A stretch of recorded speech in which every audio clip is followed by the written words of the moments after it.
அப்போஸ்தலர் நடவடிக்கையின் புஸ்தகம் 4ஆம் அதிகாரம் 31ஆம் வசனம் 32ஆவது வசனம்.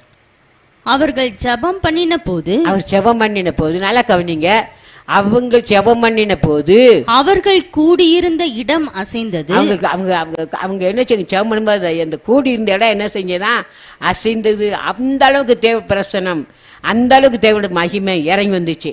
நம்ம ஜெபம் பண்ணும்போது ஏன் அந்த மகிமை வர மாட்டேங்குது, ஏன் இந்த பிரச்சனை இருக்கு, நமக்குள்ள ஒரு மனப்பாடு இல்லை. அவங்க என்ன செஞ்சாங்க பாருங்க. அவர்கள் எல்லாரும் பரிசுத்த ஆவியினால் நிரப்பப்பட்டு தேவ வசனத்தை தைரியமாய் சொன்னார்கள்.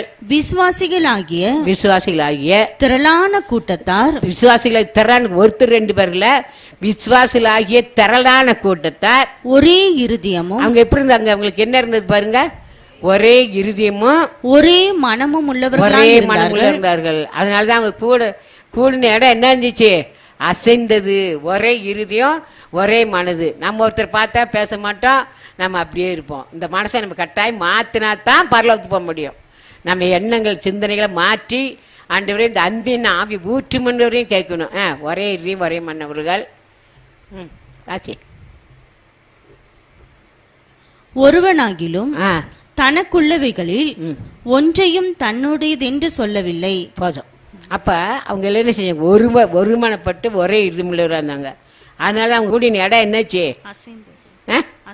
அசைந்தது. நமக்குள்ள அந்த அன்பு ஐக்கியம் உங்களால முடியலையா, ஏற்பாடு கேளுங்க.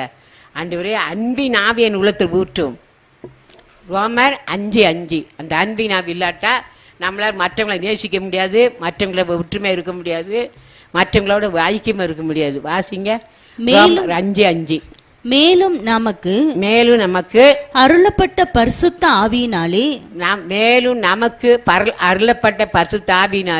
தேவ அன்பு நம்முடைய இருதயங்களில் ஊற்றப்பட்டிருக்கிறபடியால், தேவ அன்பு நம்ம இருதயத்தில் ஊற்றப்படணும். அப்பதான் எல்லாரையும் நேசிக்க மனசு வரும், எல்லார்ட்டையும் அன்பா இருக்க மனசு வரும். இல்லாட்ட ஒருத்தர் நேசிப்போம், ஒருத்தர் நேசிக்க மாட்டோம்.